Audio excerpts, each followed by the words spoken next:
Money can't buy respect, my sister sneered. I sold the house. You have 30 days to move out, I texted her. 2 days later, they showed up at my place. I never thought my own family would be the ones to take advantage of me. But here I am standing in an empty house that cost me my savings, my relationships, and nearly my sanity. 3 months ago, I owned a house. Not my house, my sister's house. The one I paid for, the one I was never welcome in. It was a modest 3-bedroom in a decent neighborhood, hardwood floors, granite countertops, a small backyard where kids could play someday, not extravagant, but comfortable. Exactly what Olivia and her husband Derek said they needed to start building their future. $93,000. That's what it cost me. Not the full price of the house, but the down payment and closing costs. Money I'd saved for my own future. Money that disappeared with a single bank transfer after weeks of psychological warfare from my own parents. Family takes care of family, Dad's favorite saying. He'd repeat it like a mantra whenever I expressed doubt. Your sister needs this, Marcus. Mom's eyes would well up with tears. Don't you want to see your future nieces and nephews grow up in a stable home? The guilt trips were relentless. Daily calls, family dinners that devolved into interventions. Reminders of how Olivia had always been there for me. She hadn't. I broke after 6 weeks, transferred the money, signed the papers. They didn't even say thank you. The day Olivia and Derek moved in, I brought over a housewarming gift, a bottle of champagne and a small potted plant. Nothing fancy. Just a gesture. Olivia took the gifts with a dismissive thanks while Derek barely acknowledged me. They were too busy directing the movers where to place their furniture. I stood awkwardly in what was technically my house for 20 uncomfortable minutes before realizing they weren't going to offer me anything. Not a drink, not a tour, nothing. I guess I'll let you guys get settled, I finally said. Olivia glanced up from her phone. Yeah, we have a lot to do. She didn't even walk me to the door. I tried to squash the resentment bubbling in my chest as I drove home. They're stressed from the move, I told myself. They'll be more appreciative when they're settled. 3 days later, my cousin Taylor sent me a text. Great party at Olivia's new place last night. House is amazing. My stomach dropped. I pulled up Instagram and there they were. Dozens of photos, my parents, my cousins, family, friends, all crowded into the living room I had paid for, raising glasses in celebration. Streamers hung from the ceiling. A banner read "Home Sweet Home." I hadn't been invited. My hands shook as I scrolled through image after image. There was Dad giving a toast, Mom hugging Olivia in the kitchen, Derek grilling in the backyard, everyone smiling, everyone having a great time in the house that had cost me my life savings, everyone except me. I called Olivia immediately. Oh, hey, she answered, sounding annoyed at the interruption. What's up? You had a housewarming party? My voice came out higher than I intended. Just a small get-together. The dismissal in her tone was unmistakable. Looks like the whole family was there. A pause. It was last minute. We didn't think you'd be interested. The lie stung worse than if she had admitted the truth that I simply hadn't been wanted. I paid for that house, Olivia. Her laugh was cold. And there it is. I knew you'd throw that in my face eventually. Throw it in your face. I'm not asking for praise, but some basic acknowledgement would be nice. Maybe an invitation to the party celebrating the house I made possible. God, you're pathetic. Her voice turned venomous. Is that why you helped us, so you could hold it over our heads so we'd have to kiss your ass forever? My chest tightened. That's not. News flash, Marcus. Money can't buy respect or a place in our lives. If Mom and Dad guilt tripped you into helping us, that's between you and them. We didn't ask for your charity, except they had. They absolutely had. I hung up without another word. The betrayal settled in my stomach like a lead weight. I'd been used, manipulated, taken advantage of by the people who were supposed to love me most. That night, I pulled out the deed to the house, the paperwork we'd all signed, the documents that confirmed what I already knew. My name was still on everything. I'd put down the money, but I was legally part owner until Olivia and Derek refinanced me out. They'd never gotten around to that part. By morning, I'd made my decision. I called a real estate agent and explained the situation. Yes, I could sell the house. Yes, even without the other owner's permission, though it would be complicated. The property laws were on my side. I texted Olivia, I'm selling the house. You have 30 days to move out. The explosion was nuclear. Within hours, my phone was flooded with messages. Olivia called me every name in the book. Derek threatened legal action. My parents switched between begging and commanding me to change my mind. You can't do this to your sister. This is cruel, Marcus. We raised you better than this. I blocked them all. 2 days later, they showed up at my apartment. Mom was crying. Dad was red-faced with anger. Olivia stood silently, arms crossed. You need to stop this nonsense, Dad said as soon as I opened the door. I let them in but remained standing. No offers of drinks or seats. They could feel what I had felt in my house. It's not nonsense. The house is in my name, and I'm selling it. We are family. Mom's voice cracked. How can you do this to your own sister? Ask her. I looked directly at Olivia. Ask her how she treated the brother who gave up his savings for her. Ask her why she excluded me from her life the moment she got what she wanted. It was just a stupid party, Olivia muttered, but she couldn't meet my eyes. It's not about the party. It's about realizing I was never anything but an ATM to you. That's not fair. Dad started. None of this has been fair. My voice rose despite my efforts to stay calm. You all pressured me for weeks, made me feel like garbage for even hesitating. Then once I gave in, once I handed over nearly $100,000, I was tossed aside, forgotten. We said thank you, Mom insisted weakly. No, you didn't. The silence that followed confirmed what I already knew. They couldn't even remember thanking me because they never had. The house goes on the market next week. I moved toward the door. You all should leave now. If you do this, Dad's voice was low and dangerous, you're no longer part of this family. I laughed. The sound was hollow even to my own ears. I haven't been part of this family since I signed those papers. The only difference now is that I know it. After they left, I sat alone in my apartment. The weight that had been pressing on my chest for months finally began to lift. I'd lost my family, but they had shown me who they truly were. Maybe that knowledge was worth the price. The next few weeks were a blur of paperwork and legal consultations. Olivia and Derek tried everything to stop the sale. Tears, threats, half-hearted apologies. When those didn't work, they trashed the house before moving out, leaving holes in the walls and stains on the carpets. My parents followed through on their threat. I was officially disowned, cut out of family events, blocked on social media, erased from their lives. Relatives who had happily celebrated in the house I paid for now treated me like an outcast. Only cousin Taylor reached out, sending a brief text. I get why you did it. I'm sorry it came to this. One small voice of understanding in a storm of condemnation. In the end, the property damage and rush sale meant I took a significant loss. I recouped about $70,000 of my $93,000 investment. The difference, $23,000, was effectively the price I paid to see my family's true colors. An expensive lesson, but one I'll never forget. It's been 3 months now.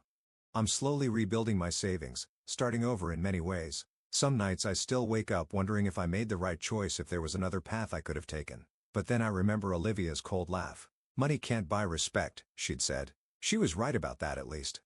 I've learned that some people will take and take until there's nothing left to give, that the word family is sometimes used as a weapon, a guilt-inducing tool to extract compliance, that unconditional love often comes with very specific conditions. Most importantly, I've learned that self-respect costs more than money, but it's the only thing truly worth paying for.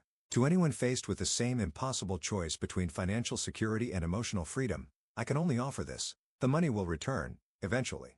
But the time and energy spent trying to earn the love of people who see you as nothing but a resource, that's gone forever. I don't regret losing the money. I regret how long it took me to realize what it was actually buying. And it wasn't a house. Summer was fatting when I first noticed the signs of trouble with my sister. Olivia had always been our parents' favorite, the perfect daughter who never strayed from the path they set. College, marriage, career, all according to plan. Unlike me, the disappointing son who'd chosen a vocational route instead of the family-approved university trajectory. But even golden children sometimes tarnish, and Olivia's shine had definitely dimmed. I noticed it at Dad's birthday dinner. The way she and Derek avoided questions about their 5-year plan. The tense glances they exchanged when Mom mentioned grandchildren. The forced smile when Dad brought up their apartment lease. We're actually thinking of looking for a house, Olivia mentioned casually over dessert. Dad perked up. That's wonderful. Where are you looking? We've got our eye on Cooper's Glen. Derek named a modest but respectable neighborhood. Mom clapped her hands together. Perfect for starting a family. I noticed my sister's knuckles whitening around her fork. Derek's jaw tightening almost imperceptibly. The conversation moved on, but something felt off. I didn't realize I was witnessing the opening move in an elaborate game, one where I would ultimately become the pawn. 2 weeks later, Mom called me. Her voice had that particular tone she used when she wanted something. Have you talked to your sister lately? I hadn't. Olivia and I weren't close, never had been. The 4-year age gap and our parents' obvious favoritism had created a distance neither of us had ever tried to bridge. Is everything okay? I asked automatically. Mom sighed dramatically. They're struggling, Marcus. The house they want. They can't quite afford the down payment. My guard immediately went up. That's unfortunate. Your father and I were thinking. She paused as if carefully selecting her words. You've been doing so well with your business, and you don't have the expenses they do. And there it was. The real purpose of the call. You want me to give them money for a house. Not give, Mom corrected quickly. Invest. You'd be on the deed too. Of course. It's a solid investment opportunity, really. I almost laughed. Even my mother couldn't say it with enough conviction to sound believable. I need to think about it, I said finally, knowing that outright refusal would only trigger a longer, more uncomfortable conversation. Of course, sweetheart. But don't think too long. They might lose the house if they don't move quickly. The seed had been planted. In the days that followed, it was carefully tended. Dad called next. His approach was more direct. Marcus, I've raised you to understand the importance of family. Your sister and Derek need your help. They're both employed, Dad. Why can't they save for their own down payment? His voice hardened. Because not everyone has been as fortunate as you. Fortune had nothing to do with it. I'd worked 80-hour weeks for years to build my small contracting business, lived in a studio apartment to keep expenses low, avoided vacations, new cars, even dating, all to ensure financial stability. Olivia and Derek, meanwhile, took lavish trips, drove new vehicles, and lived in an apartment that cost twice what mine did. Their financial troubles weren't due to misfortune. They were due to choices. But pointing this out would only escalate the tension. I'll think about it, I repeated. The pressure campaign intensified. Sunday dinners became interrogations about my decision. Family text chains turned into forums for subtle guilt trips. Mom left tearful voicemails about Olivia's devastation at potentially losing her dream home.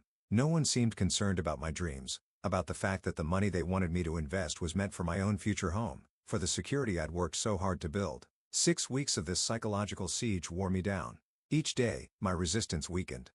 Each call chipped away at my resolve. The final blow came when Mom showed up at my apartment unannounced, eyes red from crying. Olivia and Derek might separate if they don't get this fresh start, she said, voice trembling. Is that what you want? To see your sister's marriage fall apart when you could have prevented it? I knew it was manipulation. Knew I was being played. I transferred the money anyway. The relief I expected to feel never came. Instead, a hollow sensation settled in my chest as I watched the funds leave my account. $93,000, nearly everything I had. The signing of papers was anticlimactic. A brief meeting at a title company, signatures scrawled on documents, polite smiles exchanged with the real estate agent. Olivia's thanks was perfunctory at best. Derek nodded curtly when I handed over the keys. No celebration. No genuine gratitude. Nothing to mark the enormous sacrifice I just made. We should have you over once we're settled, Olivia said as we walked to the parking lot. The half-hearted invitation hung in the air between us. I'd like that, I replied, knowing even then that it would never happen. I drove away with an unfamiliar emptiness inside me. The rational part of my brain screamed that I'd made a terrible mistake. The emotional part still hoped that maybe, just maybe, this act would bridge the chasm between my sister and me. That it might finally earn me the place in my family I'd always craved. It didn't. The exclusion from the housewarming party wasn't a surprise. Not really. It was merely confirmation of what I'd already suspected deep down. My usefulness had ended the moment the money left my account. The most painful realizations are often the ones we've known all along, but refuse to acknowledge. When I called the real estate agent to initiate the sale, I felt nothing but calm determination.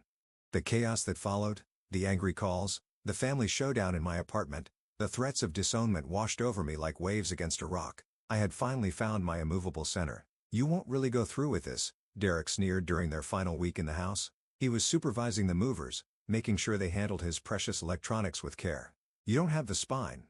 I leaned against the doorframe watching dispassionately as my former house was systematically emptied. The realtor's bringing a potential buyer tomorrow at 10. His face flushed with anger. You're enjoying this, aren't you? Making us suffer. I'm not enjoying any of this, Derek. Then why do it? Why force us out of our home? It was never your home. My voice remained steady. It was a transaction, one that's now being reversed. He shook his head in disgust. You're more cold-hearted than I thought. No, I corrected him. I'm just finally seeing clearly. Later that night after they'd gone, I walked through the empty house alone. The walls bore marks where pictures had hung. The floors showed indentations from furniture. Small damages left intentionally. Scratches on countertops, a broken bathroom tile, stains ground into carpets. Their parting message to me. I ran my hand along the kitchen island where in another reality I might have been welcomed as a brother, as family. My fingers traced the edge of a deep gouge in the granite. Derek's handiwork, no doubt. The damage didn't bother me as much as it should have. Physical things can be repaired. Relationships once severed by betrayal are much harder to fix. My new apartment is smaller than my old one, less expensive, practical. It will take time to rebuild my savings, but I've done it before. I know how to start over. The silence from my family is complete. No calls on my birthday. No invitations to holidays. My name has become unmentionable in their house according to Cousin Taylor, who still checks in occasionally.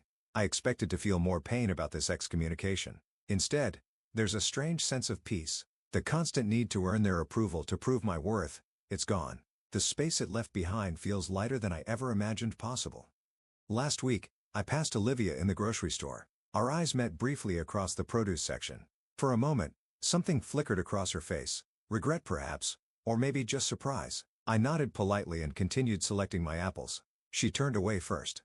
Some people might view my story as a tragedy. A family torn apart over money, but that's not quite right. The money didn't divide us. It merely revealed the divisions that were already there, hidden beneath the surface of obligatory Sunday dinners and perfunctory birthday calls. I lost $93,000, but I gained something far more valuable: the truth, and myself. Sometimes that's enough.